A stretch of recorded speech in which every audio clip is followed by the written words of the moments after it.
Para isso, nós recebemos com muito privilégio, né? Mais uma vez, o diretor da Agroeasy Consultoria e Soluções Financeiras, o senhor Jânio Zeferino, para estar conosco e nos fazer análise desse momento que vive o crédito, os juros e principalmente as expectativas para o Plano Safra. Jânio, seja bem-vindo. É um prazer ter o senhor conosco mais uma vez aqui no Bom Dia Agronegócio, aqui no Notícias Agrícolas. Bom dia a todos do Notícias Agrícolas, do Bom Dia Agronegócios. É um momento muito desafiador a gente falar do Plano Safra diante desse cenário de aumento de taxas de juros. Jânio, esse aumento de um ponto percentual, esses 14,25%, eles já vinham sendo aguardados. Mas aí vem essas declarações e me parece que o governo não consegue compreender, né, o momento que estamos vivendo e as medidas que precisam ser tomadas. E aí vão tentando equilibrar os discursos para justificar parte de sua ineficiência. Como é que o senhor recebeu essa decisão do Copom e o quanto disso já impacta e já está no radar do agronegócio brasileiro? Olha, todo aumento de taxa de juros, ele tem um peso enorme sobre a produção agrícola, principalmente em função de que a agricultura, como se diz sempre, é uma indústria a céu aberto, depende do crédito. Hoje, grande parte do financiamento feito para o agronegócio brasileiro já não é mais do Plano Safra, são feitos em operações diretas junto ao mercado, e toda vez que sobe a taxa de juros, o custo de produção sobe junto. Para você ter uma ideia, a cada um ponto percentual que sobe a taxa de juros, só no Pronaf, são 7 bilhões a menos de recursos liberados. Então, esse é um impacto forte. Nós tivemos do último Plano Safra para esse, um aumento de 3,75% da taxa básica de juros. Ou seja, nós perdemos aí cerca de 25 a 28 bilhões de reais de possibilidade de empréstimos para o Pronaf. Nós sabemos que o Plano Safra 2025-26, ele só terá equalização para o Pronaf e alguma parte de investimento. Para a agricultura dos médios produtores e grandes produtores, o valor indicado para equalização é ínfimo, ou seja, 1,5 bi. Então, não haverá também recurso para equalização para comercialização. Então, os médios produtores brasileiros e mesmo os produtores do Pronaf terão menos recursos equalizados para a próxima safra. Certo. E como é que o senhor está imaginando que, diante desse cenário que o senhor acabou de me descrever, me surpreende não, mas me assusta ainda mais esse valor de recursos que vai minguando com esse aumento da taxa de juros, como é que o senhor imagina que estejam acontecendo as discussões do Plano Safra nesse momento? O senhor eu quero saber do senhor assim, Jânio, com a experiência que o senhor tem, que o senhor já viveu até aqui. O Plano Safra, pode atrasar? Dois, nós podemos ter juros que vão surpreender o produtor? Três, isso vai comprometer diretamente a sua capitalização e os seus investimentos para a próxima safra? Isso já são fatores determinados?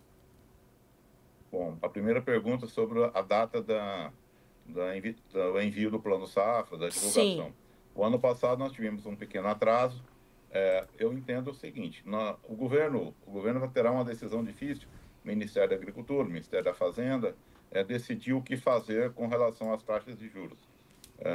Eu vejo com muita dificuldade para se manter o mesmo volume de crédito do Plano Safra anterior, nós teremos que ter um aumento da taxa de juros, porque o volume de equalização proposto ele é insuficiente para proporcionar um aumento do volume de recursos com esse total de equalização que foi aprovada pelo Congresso Nacional ontem. Então, provavelmente, nós voltaremos a ter um aumento das taxas de juros para acompanhar um pouco mais de perto a Selic, para os médios produtores do Pronamp e também para os demais produtores, que hoje têm a taxa de 12%. Existe a taxa, mas não existe, né, de uma maneira muito clara, né, recursos na rede bancária. Isso é um ponto relevante. Com relação ao Pronaf, a retomada da taxa de juros, que foi reduzida de 4 para 3%, eu acredito que seja um momento para se mexer em taxa de juros. Nós sabemos como é sensível o público do Pronaf ao aumento de taxa de juros, Nós sabemos a sensibilidade que existe nas lideranças dos produtores, dos mini e pequenos produtores atingidos, que são do Pronaf, a relação que existe com o governo federal e a dificuldade que qualquer governo tem de aumentar taxas de juros do Pronaf. Mas é um caminho. Com relação ao custo total das operações, com certeza vai subir e nós teremos menos recursos na rede bancária com recursos equalizados, isso é certo. Este ano, que nós estamos ainda estamos no Plano Safra, nós tivemos no começo do ano uma suspensão das operações. Nós acreditamos que os investimentos também serão afetados, porque com uma redução expressiva de recursos, e também o que a gente está vivendo nessa safrinha, né? Uma safrinha desafiadora na região sul, muita dificuldade e aumento de preços, essa questão da própria tarifas impostas pela China para os Estados Unidos e Estados Unidos para o mundo, nós teremos alguns reflexos muito grandes na safra. É um grande desafio. É um grande desafio pensar, mas o aumento do custo é certo. E nós estamos. Eu estou recebendo aqui um comentário, Jânio, na nossa interatividade aqui no Bom Dia Agronegócio, do Nivaldo Forastieri trazendo um relato que eu acho que é muito importante para analisarmos. Ele diz assim: Carla, sobre clima e também a região do Vale do Ivaí, no Paraná, chuva geral foi em 28 de fevereiro. E até agora não tivemos chuvas gerais, apenas pancadas e muito calor, mais uma vez a nossa região sofrendo. E essa região vem há 4 anos sofrendo com baixa produção nas duas safras, safra e safrinha, queda de preços, crédito caro e escasso.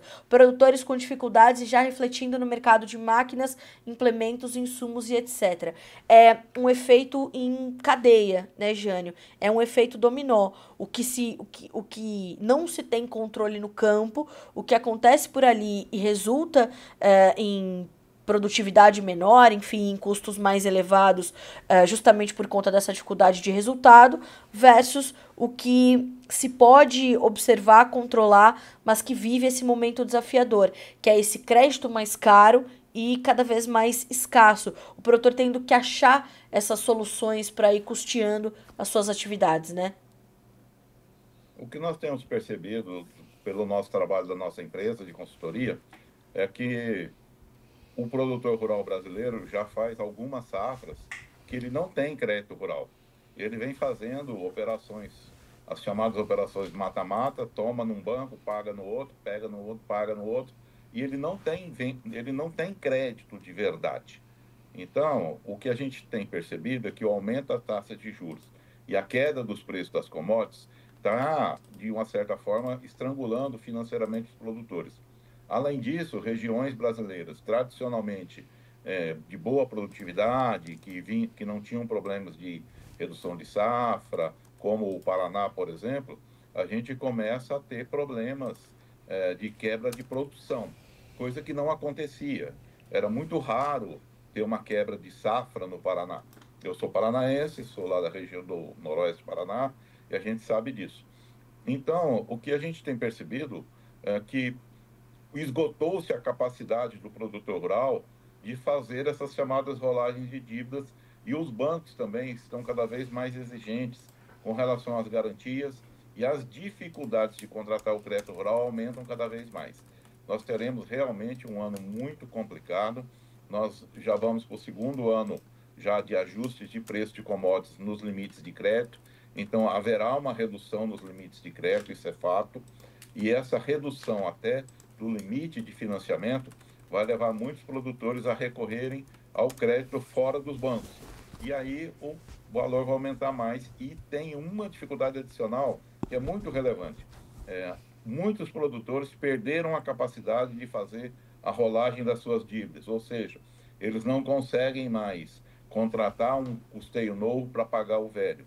Isso está gerando uma onda de inadimplência muito grande, uma onda geral também das RJs aí para os produtores maiores, mas ao mesmo tempo abre uma possibilidade dos produtores se reestruturarem as suas dívidas de maneira que eles possam ter prazo para pagar.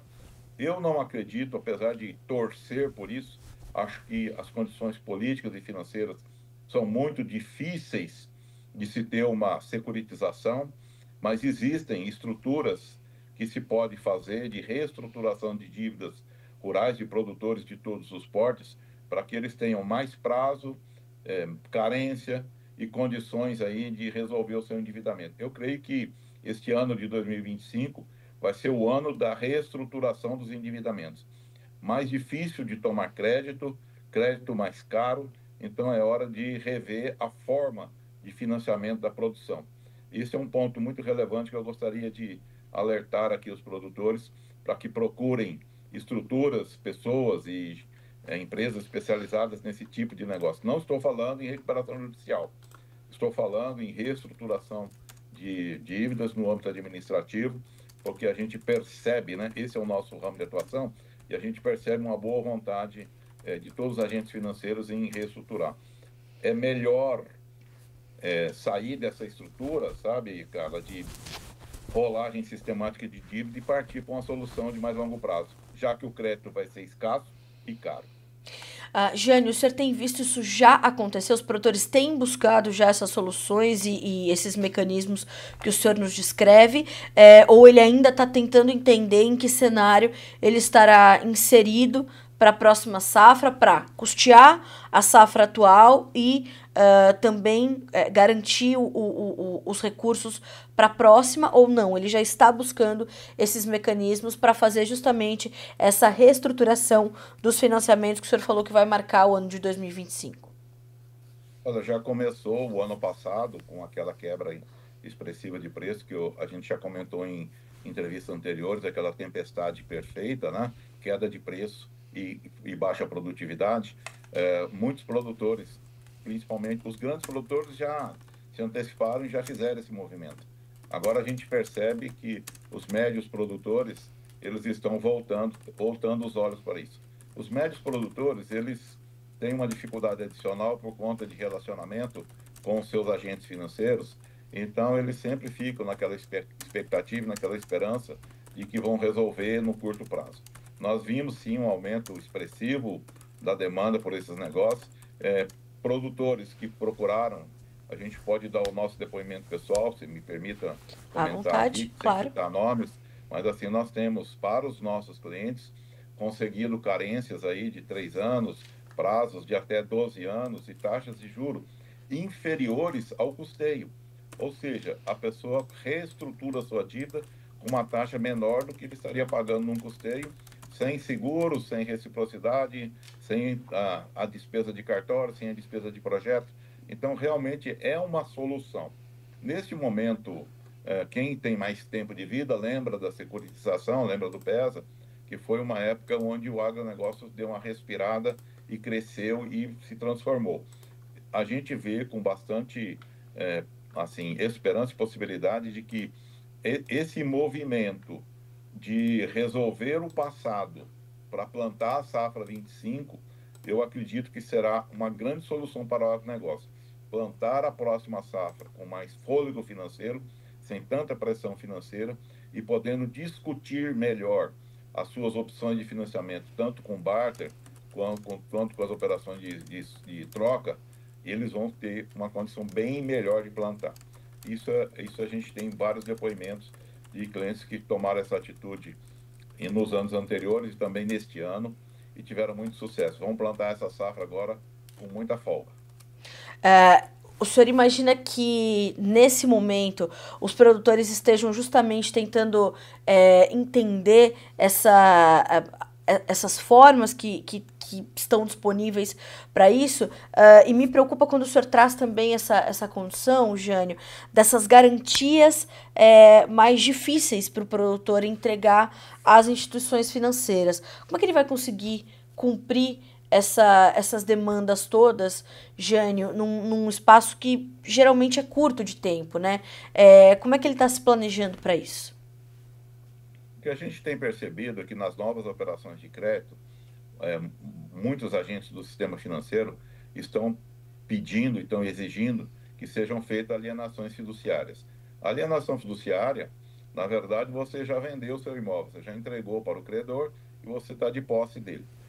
É uma solução que dá conforto ao credor mas que gera para o produtor uma dificuldade muito grande. O que eu mais vejo, cara, nessas discussões, nas conversas que a gente tem tido com os agentes financeiros e com os clientes que nos procuram, é que existe uma exigência cada vez maior, que vinculação de garantias de terceiros, às vezes avais, isso cria uma dificuldade adicional enorme. Existe também aquelas operações que são feitas com redução do valor, ou seja, o produtor paga 1 milhão e recebe um crédito novo de 700, e isso vai descapitalizando. Então, é uma situação bastante complicada mesmo. É claro que são situações e situações, a gente também não estamos querendo aqui fazer uma generalização, mas o que a gente tem percebido é que o crédito está ficando mais escasso. Basta ver que em janeiro, aí, fevereiro, o crédito parou por falta de equalização, tá certo? E o próprio crédito recurso livre, como é chamado, ele sobe, porque cada ponto que sobe na Selic, sobe 2 a 3 pontos na taxa da operação. Então acaba ficando inviável para o produtor tomar um recurso livre. Até existe, mas o recurso é tão caro que Sim. inviabiliza o negócio. Esse também é outro lado que precisa ser levado em consideração. Olha, Jânio, eu gosto muito de ter o senhor aqui no Bom Dia Agronegócio, porque o senhor vai trazendo, né, todas as frentes que precisam ser monitoradas e acompanhadas pelo produtor rural. Infelizmente, o nosso tempo vai se encerrando, mas eu já quero me alinhar com o senhor para ter o senhor mais vezes aqui, para a gente continuar atualizando esse cenário. Até que nós possamos fazer isso, eu queria que o senhor deixasse, por gentileza, uma mensagem para os produtores que nos acompanham por aqui, como uma espécie de orientação primária para o que for discutido a partir de agora. Nós temos o Plano Safra em discussão, temos todo esse cenário de crédito escasso, custoso, e a necessidade do produtor de buscar esses mecanismos, às vezes, com, né, juros de recursos, ou melhor, recursos com juros livres, que vão ser mais caros, porém podem ser a única solução. Enfim, estamos tratando de um cenário muito desafiador. Qual a orientação primária que a gente pode deixar para todo e qualquer produtor que esteja nos acompanhando por aqui, para a gente concluir a nossa conversa dessa sexta-feira, quando o assunto é juro, plano safra e crédito escasso e custoso? Jânio. A primeira orientação que eu gostaria de deixar, por ser da quinta geração já de produtores rurais, é que façam essa safra com muito cuidado. Nada de arriscar. É, Vejam as suas áreas, olhem as melhores áreas. Para falar isso para o produtor é muito difícil e muito custoso, porque ao mesmo tempo que eu estou falando, eu estou com os mesmos sentimentos dentro do meu coração aqui. Se for o caso, reduzir um pouco a área de plantio, fazer uma lavoura com a máxima tecnologia que puder, mas não expandir, não plantar mais, não arriscar nessa safra. O custo financeiro está muito alto. Nós temos assim umas janelas de oportunidade com essa questão da guerra tarifária americana, mas ao mesmo tempo o nosso principal comprador é um país que tem 5 mil anos de comércio. Eles não vão amolecer ou pagar mais para comprar os produtos brasileiros porque os Estados Unidos subiu os preços lá. Eles vão olhar para o país deles mesmo, e nós não teremos assim uma grande oportunidade de subir preços, mesmo com as tarifas americanas. Então, o meu conselho, né, a minha sugestão é que olhem com cuidado, façam conta e, principalmente, não acreditem em soluções milagrosas. Não existem soluções milagrosas. Promessas aí de redução de dívida, de que não vão pagar, que vão não sei o quê, são muito complicadas, e a gente tem experiência de longo prazo aí, dos dois lados do balcão, e a gente sabe que essas soluções miraculosas normalmente custam muito caro para o produtor.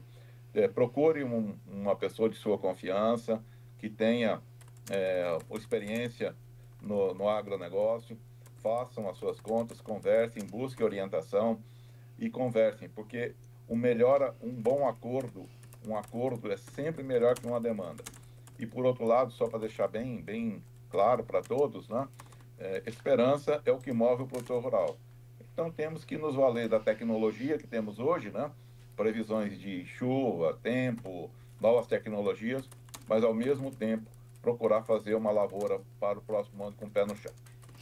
Jânio, muito obrigada mais uma vez. Ter o senhor de novo é um privilégio para nós aqui no Bom Dia Agronegócio, com orientações tão pontuais, né, e fundamentais nesse momento. Mais vezes estaremos juntos com certeza para continuarmos a atualizar todas essas informações. Muito obrigada mais uma vez pela sua companhia. A gente vai concluindo essa semana do Bom Dia Agronegócio de forma muito positiva, portanto, com as suas orientações. Obrigada mais uma vez, Jânio. Você sempre muito bem-vindo por aqui. Bom dia a todos, um grande abraço a todo mundo. Um abraço para o senhor também, ótimo final de semana e até a próxima. Até. Até.